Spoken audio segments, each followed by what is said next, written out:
It's a pleasure once again to be with you. Thank you. And to see you all gathered together and looking so happy. Yes. So let's begin with meditation. With eyes closed, open your mind and your inner essence of being to the infinite. However, that ultimate reality, God, is known or imagined. Acknowledge it as omnipresent, everywhere present. Therefore, right here where we are one in this presence of ultimate reality or God.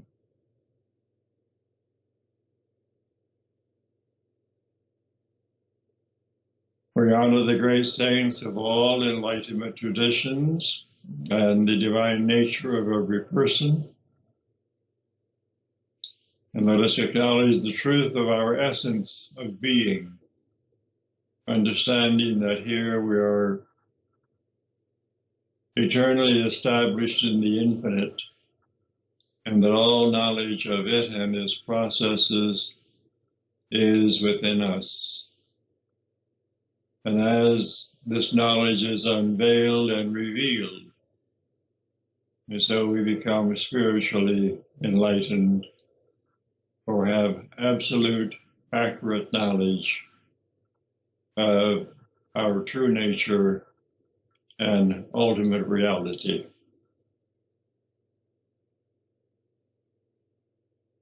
Let your breathing occur naturally. Be aware of your breathing.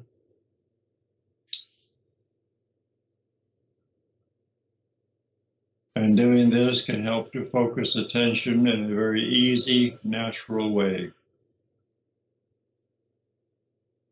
Just let the breathing flow naturally. Notice that when your breathing is slow and even, that your thoughts and your emotions tend to be calm, more quiet, and your awareness more clear.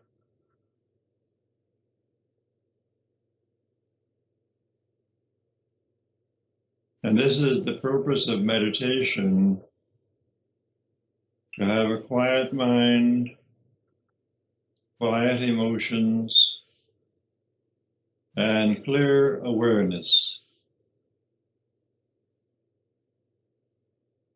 And when our awareness is clear, we can more easily know our true nature, be aware of our true nature.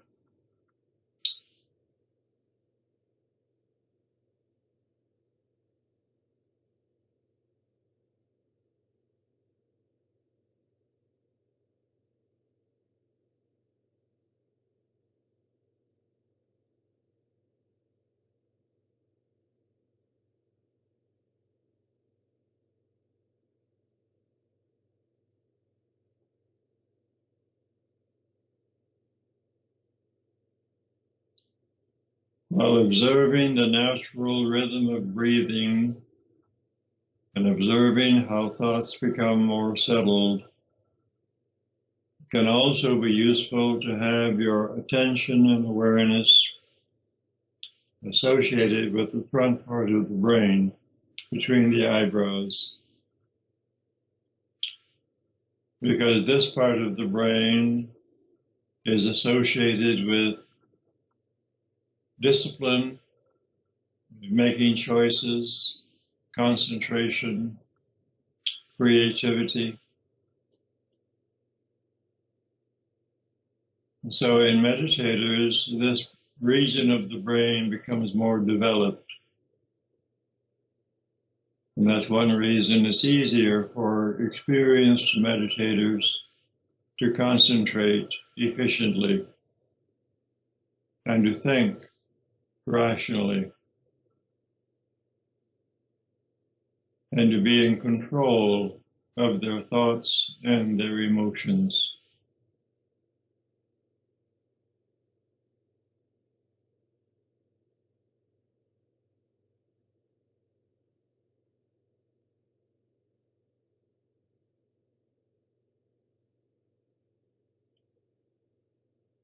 As your breathing becomes slower, notice those occasions when there is a temporary pause after you inhale and after you exhale.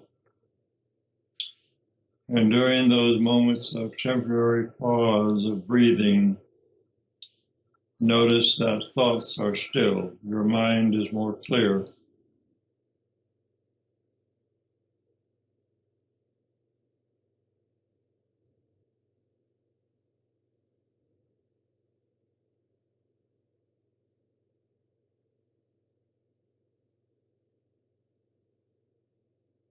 Now, before concluding this short practice session, turn your attention to the world, to the more than 7 billion people in the world,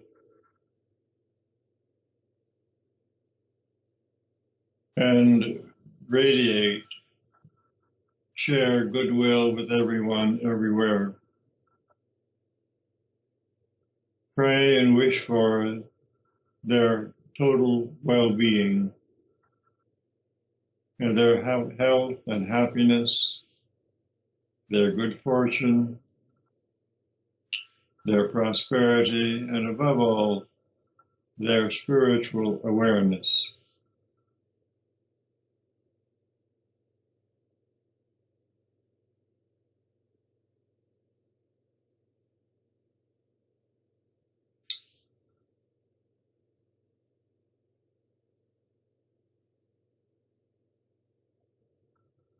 And when you do this privately, when you end your meditation, when you conclude meditation privately, sit for as long as you feel inclined to do so until you feel a sense of an awareness of wholeness. That there is only one reality everywhere present, and that harmony prevails throughout the universe.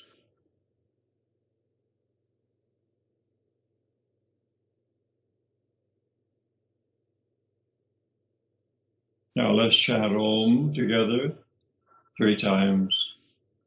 Om.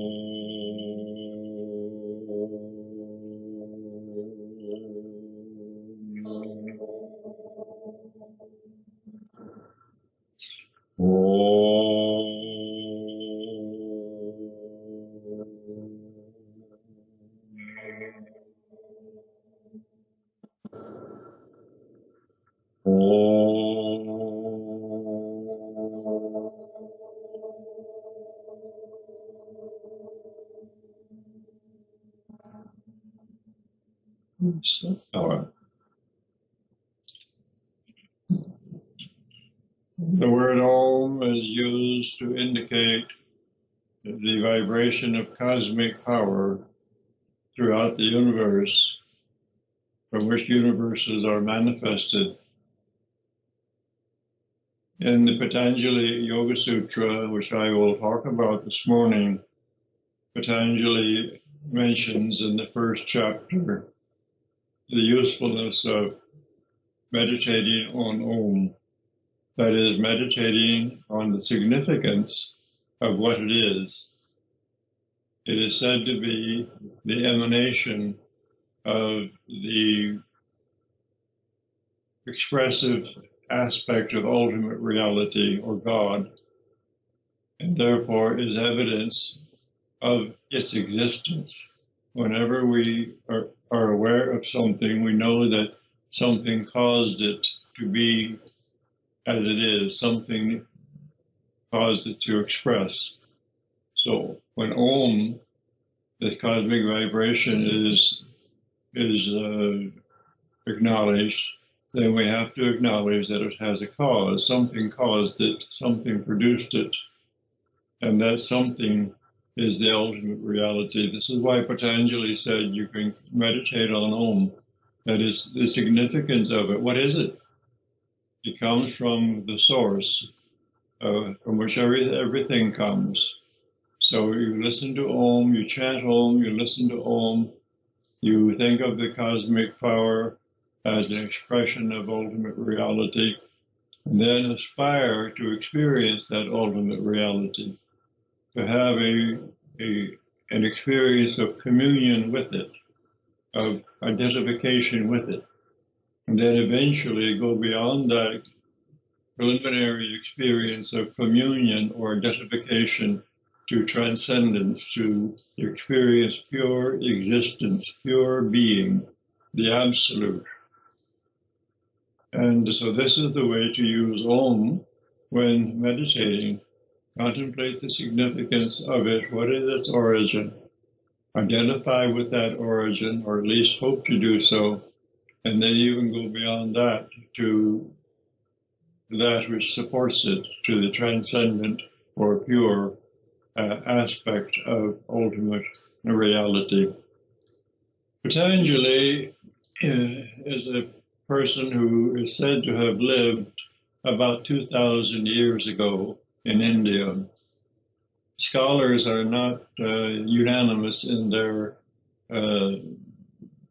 what they say about Patanjali as far as his exact date of origin, but it's approximately 2,000 years ago. And Patanjali didn't originate the philosophy or practices of yoga.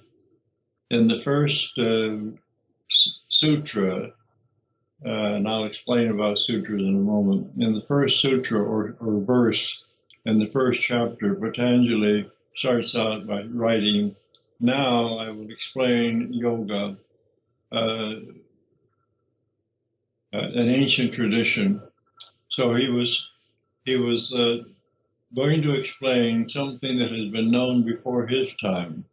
So he didn't originate these ideas or these practices, but he simply put together what the information that he had assembled that had passed on down to him through the ages from other enlightened people.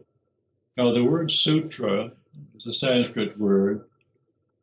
It simply means a thread or a cord or something that ties things together. In fact, the word we use in the West for suturing or sewing is derived from the word sutra. Indo-European language preceded most of the languages that we know today.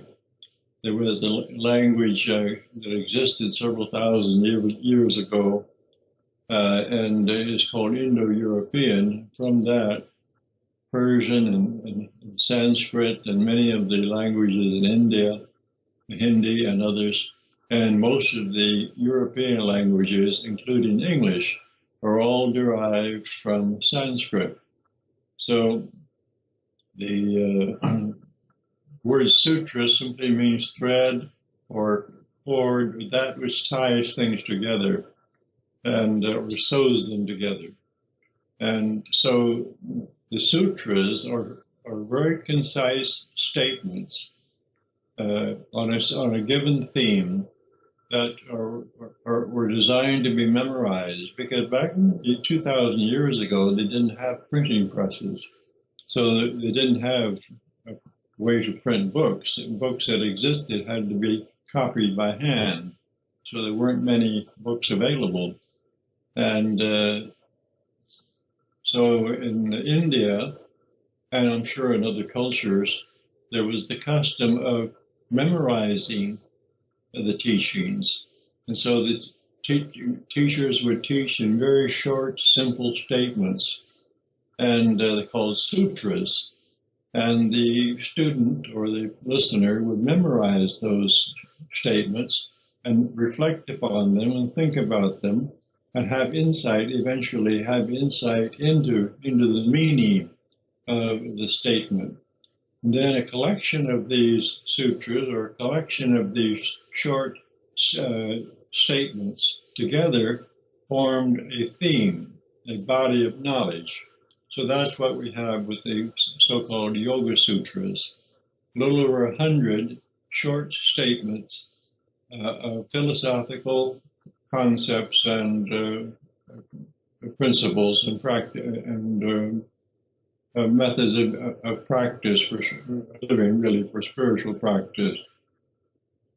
And in the first, Patanjali's text is divided into 4 sections or 4 chapters. And the first chapter is focused on self-realization or transcendence and how that can be accomplished, how that can be realized. That is the essence of the teaching in the first chapter. In the second chapter, we move on to how to experience self-realization, the procedures or practices, which in Sanskrit, the word used is kriya. Kriya simply means an action or a process or a procedure. And kriyas are practiced to accomplish or realize yoga, or a unification, a bringing together of our attention and awareness with our pure essence of what we are. And that is what we call self-realization. We use the word self with a capital or uppercase S to indicate our true nature, what we really are. Behind the screen of the personality, we are a witness or an observer or a knower.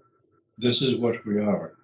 So this is what we mean by self-realization. We mean experience and knowledge of what we are as a spiritual being. And the various procedures which clarify the mind and enable us to concentrate effectively and be self-realized are called yoga practices or kriyas. But then the third chapter in the Yoga Sutra deals with what are called the perfections or the siddhis, or the extraordinary abilities that we might have as the result of being more spiritually conscious. And then the fourth chapter deals with what is called liberation of consciousness, or complete clarification and illumination of consciousness, which enables us to live freely as a spiritual being. So let's go back to the first chapter, dealing with how to be self-realized. Patanjali mentions in the very first part of that chapter about what meditation is. Meditation is successful when the mind is so clarified and the thoughts are so settled that one is naturally aware of one's true nature. That is the purpose of meditation practice.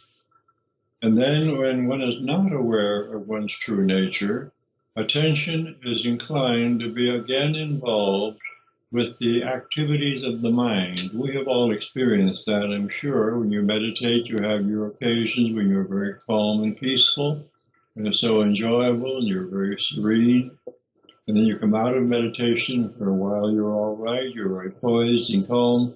And then if you're not careful, you get caught up in external activities. You see things happening around you. You turn on the television or the radio and you hear about political news or local news in the community. And you think about having to pay your bills and maybe your own psychological problems or your feelings of insecurity. And pretty soon you've forgotten your true nature. You've forgotten your relationship with the infinite temporarily. And this is one of the major problems that has been pointed out in many religious traditions. And one of the major problems for people, even those who are spiritually inclined, is what is called self and God forgetfulness. We become so caught up in the outer and with our personality characteristics that we forget that we are spiritual beings. We forget this ultimate reality. And so that's why it's helpful to have daily self-reminding practices, early morning meditation to start the day is very helpful. a moment of meditation or prayerful thought several times a day is very helpful, so that we don't forget what we are in relationship to the wholeness of life. So Patanjali pointed this out. He mentioned that when you meditate effectively, you have an opportunity to experience your true nature as pure existence, pure consciousness, pure awareness. And when you experience that, you recognize that it is perfectly natural to be like this. But then, when you come out of meditation, if you're not careful, you can again identify with external conditions. And some of the external conditions that we might identify with that result in self and God forgetfulness are, number one, we might be involved with our ordinary thought processes. Ordinary thoughts, which are good thoughts or useful thoughts, necessary thoughts, but they may be so dominant in the mind that we are preoccupied with them, or we are restless. They keep stirring, they keep moving. And we say, I wish I could quiet my mind. Well, we can learn to quiet the mind, but this constant mental activity, even of constructive, worthwhile thought processes, interferes at times with our peace of mind and self-realization. So that's why when we meditate, we want to calm these thought processes. We don't want to suppress them. We don't want to do without them. We want to because they are valuable. They enable us to reason, to think, and to be creative. But when we meditate, we don't want those restless thoughts to be interfering with our endeavors to concentrate. So we have to learn to quiet them down, to calm them down when we meditate, and to view them with objectivity when we're not meditating, so that we know that I am not my thoughts. I use my thoughts. I think wisely and effectively, but I am the master of thinking. I am the master of my mind. So another condition that blurs awareness, according to Patanjali, is identifying with what are called delusions or flawed beliefs and opinions. And many people have flawed or untrue beliefs and opinions in their mind. And they're very sometimes rigid in their thinking. I'm sure you know people like this. I'm sure you're not like this, but you know people like that who are very rigid in their thinking. And they say that they are almost obsessed with identifying publicly with a certain political point of view or a religious point of view or a social point of view or a family-oriented traditional point of view. And they say, this is what I am. And they hold on to that. And they defend it and even promote it. And if it's a flawed idea, flawed opinion, it's a delusion, and it interferes with rational thinking and creates psychological problems. So, and another condition that can modify the mind and be a problem, if we are identified with it or influenced with it by it, are illusions. Illusions are called misperceptions. I observe something, but I don't accurately comprehend it, but I think I do, but I made a mistake, and that is an illusion. It is a flawed perception. It is a mistaken perception. And many people have these illusions. We all have them from time to time. We observe, we think we accurately perceive, and we don't actually perceive. And so we have the wrong conclusion, the wrong opinion about what we have observed. So these are illusions. So Patanjali says you have to rise above them and avoid having them, really, avoid having illusions. And another factor that contributes to mental confusion and blurring of awareness at times are memories that surface and interfere with concentration, interfere with thinking, and perhaps memories surface with also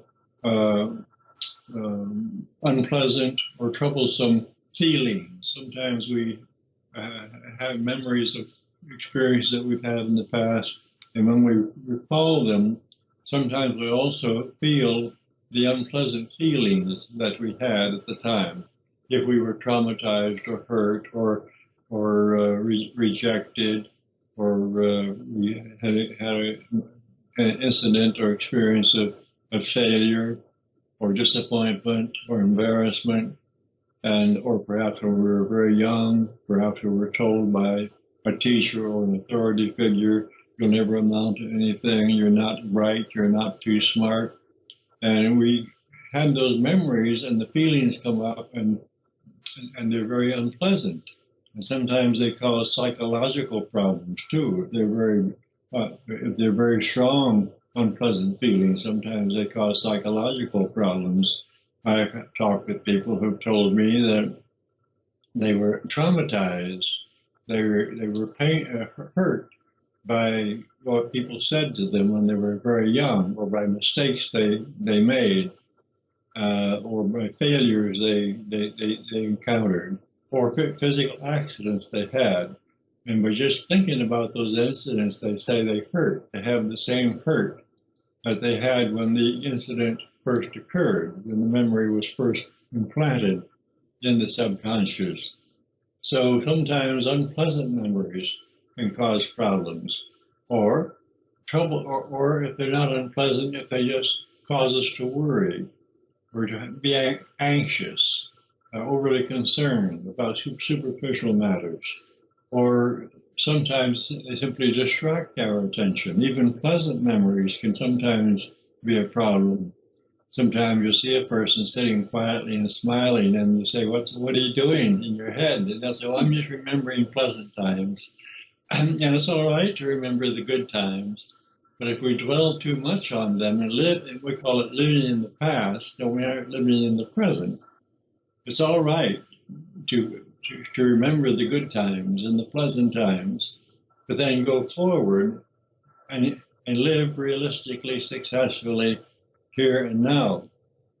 So, and then of course another situation that modifies or changes our consciousness is sleep. And we sleep every night, and we go temporarily unconscious, or at least partially unconscious. And that is a time for the body to rest and for the brain to be cleansed of toxic matter. So we need so many hours of sleep a night. If you don't sleep adequately, after a while you begin to hallucinate, or at least you have low energy reserves, and your efficiency is impaired, and your concentration is impaired, and you're more accident prone. And this is known. For instance, even just recently here in America, we had last week we turned the clocks back an hour. We have what is called daylight savings time in America. We turn the clocks ahead 1 hour in the spring and turn them back 1 hour in the autumn, in November. And insurance companies say that they notice that right after a change of time of 1 hour, turning the clock forward or turning it back, it changes people's schedules somewhat. And for a few days after that, there are more minor accidents on the highway, little minor accidents where people's attention is not as focused as it usually was, and they're a little bit irritable. They don't work as efficiently. They're not as happy on the job. And it takes several days for them to adapt to that 1 hour change. And that's very interesting that people we are, all of us, inclined to be into routines, daily routines, and just flow along in a routine. And when that routine is changed, and we don't change it at will, we have to change to accommodate someone else's choice, it disrupts our lives somewhat. So you need adequate sleep. Maybe 6 hours, 7 hours, 8 hours, whatever it is you need. You need adequate sleep for the body to rest and for the brain to be detoxified. But you can learn to go to sleep peacefully and to wake up and be fully alert when you wake up. Some people, when they wake up, they're very groggy and it takes a while to get organized and to realize where they are and what they're supposed to be doing. But with practice, you can learn to go to sleep, rest peacefully, and wake up. And when you're awake, you're in the present moment awareness and fully alert, fully attentive, fully functional. And that's the idea, to always be self-possessed or self-knowing and self-aware. So in the first chapter, Patanjali talks about these states of consciousness, these changes that ordinary people experience, and also how to experience what is called a superconscious state, a transcendent state of consciousness. And this is the emphasis in the first chapter of Patanjali's work, and he emphasizes meditation practice. Well, he also emphasizes learning to live, learning to be objective, and for instance, one bit of advice for being calm and peaceful is to cultivate an attitude of being on friendly terms or friendly relationships with everyone and with all forms of life, and being thankful for the good fortune that other people have, and feeling compassion toward people who have misfortune, who have difficulties in their lives. Feel compassion for them, and be inclined to assist them to live better and be happier and more fulfilled if it is possible to reach out to them and help them in practical ways.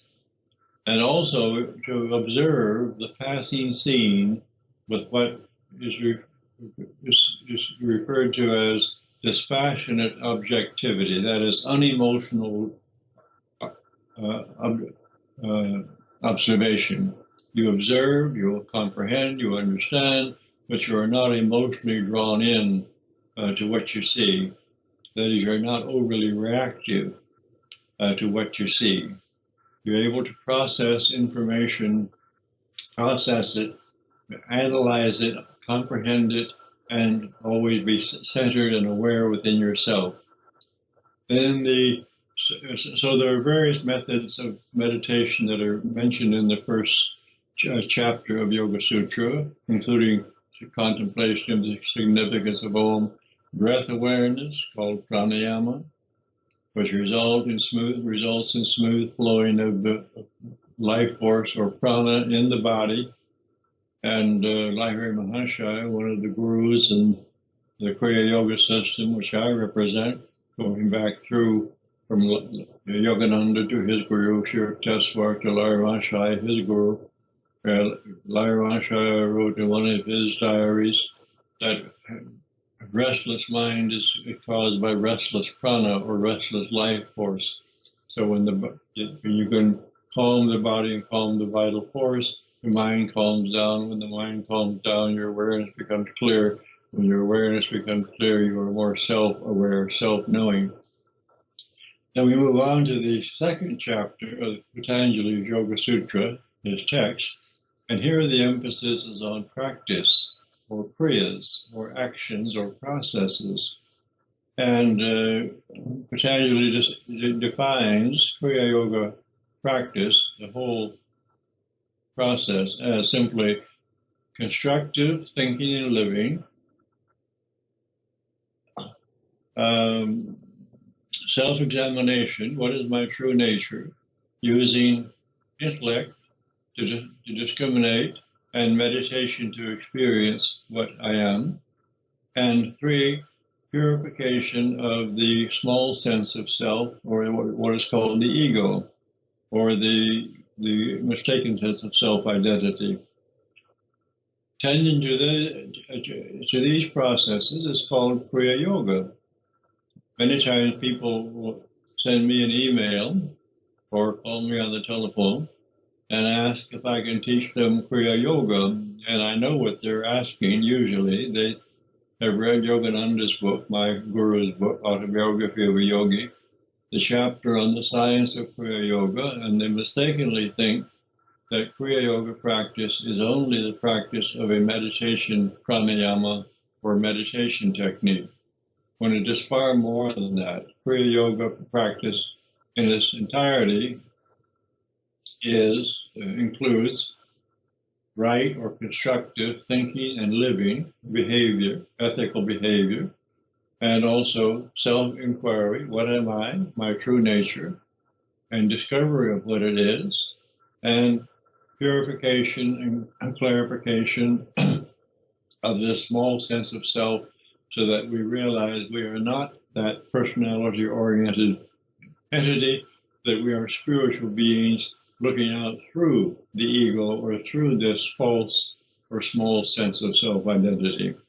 So this is the way of Kriya Yoga, and it's also called Raja Yoga, especially when there is explanation of meditation practice.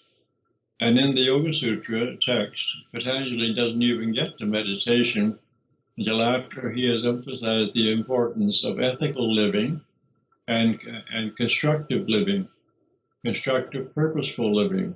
Then one can move on to meditation practice, because constructive living and thinking and ethical living lays the foundation for what is called spiritual practice, or practices to bring forth and to actualize our spiritual or soul qualities. Then in the third chapter of the Yoga Sutra, Patanjali mentions some of the extraordinary abilities and powers of perception that one might have as the result of being more spiritually conscious. And he emphasizes that these abilities that should just naturally unfold or naturally be expressive are not to be acquired or we shouldn't try to acquire them in order to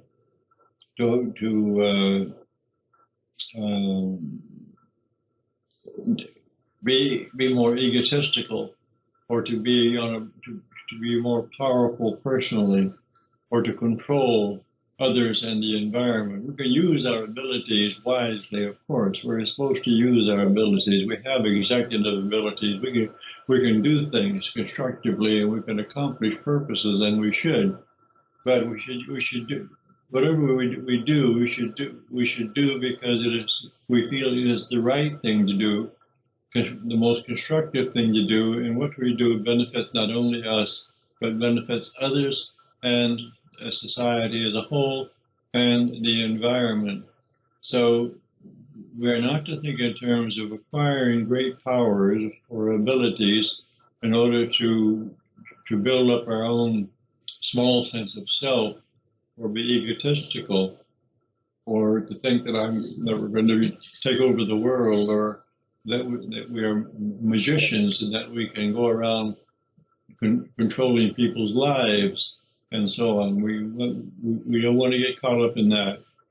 But usually what happens as we become more spiritually conscious is that we are able to think more logically, and also our intellectual powers, our intellectual abilities become more highly developed, and we're able to discern with accuracy more easily.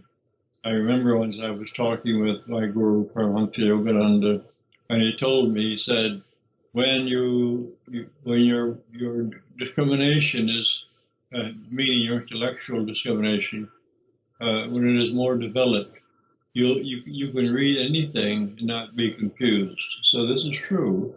When our intellect is sufficiently developed, then we have great powers of discernment, or superior powers of discernment, and we're not easily confused or deceived, and we can read philosophical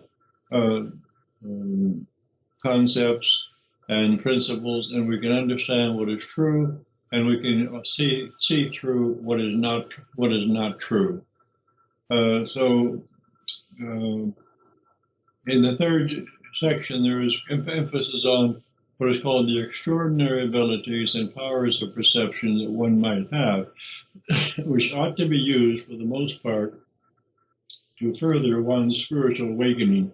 It's all right to use executive abilities to be successful in life, of course, but we mustn't forget the ultimate purpose for our being in this world is to be fully spiritually awake.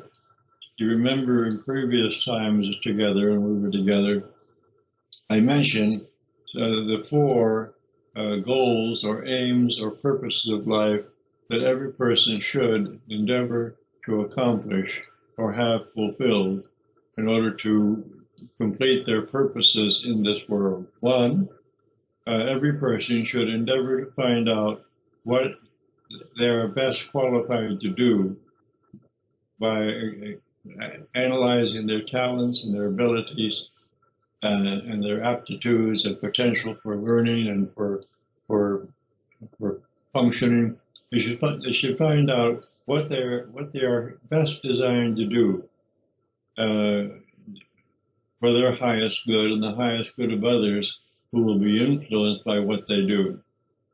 And so when we find out what we are best designed to do, and we do it, then we are fulfilled, inwardly fulfilled, and we say, I can't imagine doing anything else. My life is just perfect. I'm doing what I feel I should be doing, and I enjoy doing it, and the doing of it is successful, and the results of the doing are a blessing to me and to others and to the environment. So to find out where you fit in the universe and to be there is very useful. There is always a possibility of growth and learning and adaptation and innovation, of course. But to find out how you can best fit in and perform, use your skills and abilities effectively is a very helpful thing to do.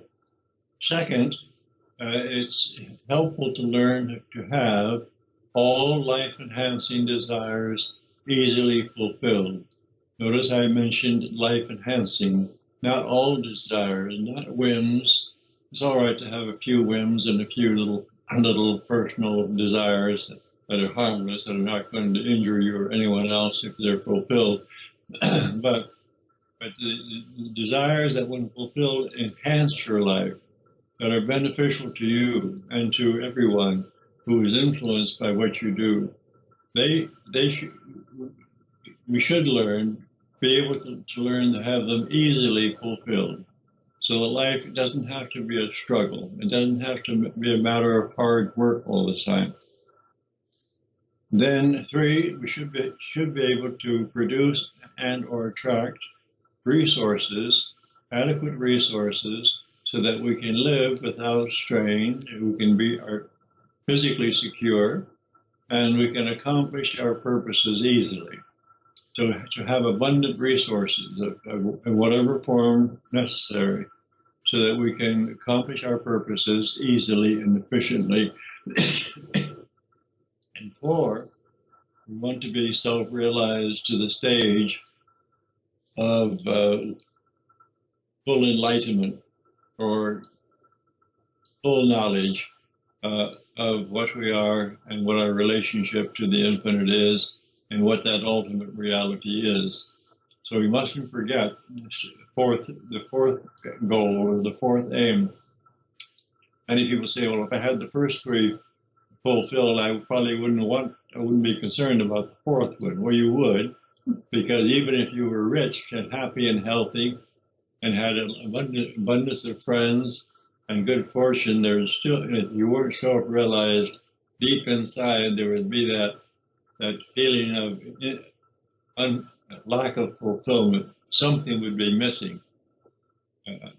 3 of my brother disciples that I knew were very wealthy at a very young age and very successful and happily happily rich and enjoyed what they did, but they said something was missing, and they didn't know what it was until they met Yogananda, and they discovered what was missing was they didn't know their true nature. They didn't know their spiritual essence. So when they learned about how to meditate and how to be more open to the realization of their true nature, then they were more happy in every way. They were still healthy and functional and rich and competent in doing whatever they wanted to do, but they were also spiritually satisfied inside, not complacent, but comfortable with themselves and their relationship with the infinite. So the fourth chapter in the Yoga Sutra,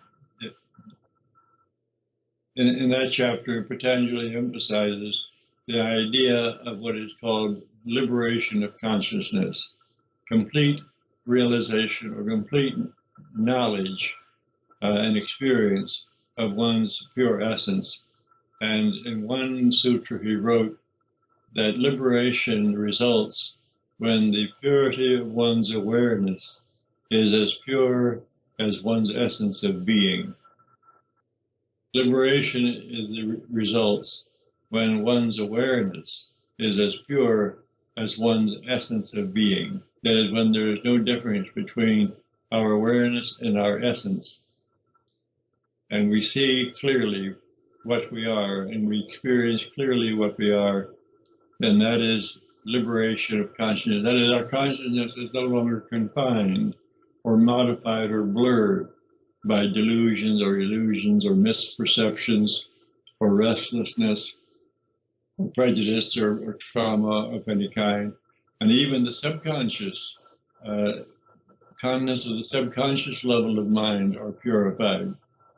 For instance, in the early stages of self-realization or spiritual enlightenment, a person may exhibit all of the characteristics of being self-realized, and yet at times there will be, at a deeper level, feelings of uncertainty or insecurity or anxiety, or some impulses will arise of in desire or inclination to do something or to react unwisely or improperly in a certain situation. And they say, where's this coming from? It's not me. It's from their deeper level of being. It's from their subconscious. The subconscious mind has not yet been cleansed. And so even when the total range of the mind is purified, including the subconscious, then there is the possibility of complete freedom or complete liberation or purification of one's consciousness. That's why it's important to continue meditating even after we get to the stage where we have a certain degree of understanding and clarity of awareness. We want to keep on meditating and being engaged in self-inquiry and self-examination until all of the troublesome conditions rooted in the subconscious level of the mind, until they are neutralized. That's important. Then we're completely free. We're completely, there are no more dark areas or areas that are blurred or distorted in our awareness. In the second chapter of the Yoga Sutra, after Patanjali defines what Kriya Yoga is, the practice of Kriya Yoga, constructive thinking and living, and self-examination, self-inquiry, and transcendence and purification of the small sense of self-identity or ego. Then he goes on to say, Kriya Yoga is practice. These things that are recommended, they are practiced to remove, he uses the word afflictions, to remove the troublesome conditions that interfere with self-realization and for the cultivation of transcendent or pure states of consciousness. So that is the purpose of Kriya Yoga practice, the practice of these processes. It is to remove, to first resist and then remove, cleanse these troublesome conditions that interfere with rational thinking and clear perception of whatever we observe, especially clear perception of our true nature, and also for the cultivation of realization of our true nature. So that is what the spiritual path, so-called spiritual path, is all about. If we understand why we do what we do, then we are more likely to be effective in doing what is necessary to do. So it's useful to know, why should I think positive? Why should I be optimistic? Why should I be purposeful and intentional and make right choices and learn to be wise in the choices I make? Well, because you know what the results will be if you do these things. And you know what the results will be if you don't do these things. So that's the marvelous thing to me, that we have the opportunity in front of us, that when we are armed with understanding, we have the opportunity before us, available to us, to make the right choices, to perform the right actions, to have the positive results that we want to have. In other words, we can personally take a hand in our own spiritual evolution. I remember Paramahansa Yogananda saying frequently that it is possible to accelerate or quicken or speed up spiritual awakening by concentrating on what is essential and avoiding what is not essential. Many people are so involved in non-essential activities, and then they wonder why they are confused and why their life isn't working and why they're not making progress on their spiritual awakening path. If we focus on what works and ignore what doesn't work, we're more likely to be successful in accomplishing any purpose that we have before us. Just as we have projects, home improvement projects, or projects related to work or community activity. If you know what the goal, what the end result is that you want, you know what the end result should be, what the result you want, then you know what to do to accomplish that result. You do what you do to accomplish it, you're going to have that result. So the same way with our spiritual progress or spiritual awakening. If we know what contributes to peace of mind and emotional stability and physical health and clarity of awareness and improved understanding of higher realities, if we know what we can do to allow these conditions to be actualized or to be experienced, and we do them, then we're going to have the results that we want to have, that we should have, that we desire to have. So we don't have to be spiritually enlightened in order to live right, to make right choices. Sometimes we say, oh, I just was more spiritually conscious, I would be able to do this, I'd be able to do that, I'd be able to make right choices, I'd be able to forgive that person, or to forgive myself, or to avoid procrastination, or to get up in the morning and meditate on time, and so forth. You don't have to be enlightened to make wise choices. You can make wise choices anytime, even before you're spiritually enlightened, because you have a mind, you have an intellect, you have power of intention, power of will, freedom of choice. So quite often we can do a lot for ourselves just by deciding to do it. So we don't always have to pray to God to do it for us, or expect our guru or our teacher to do it for us.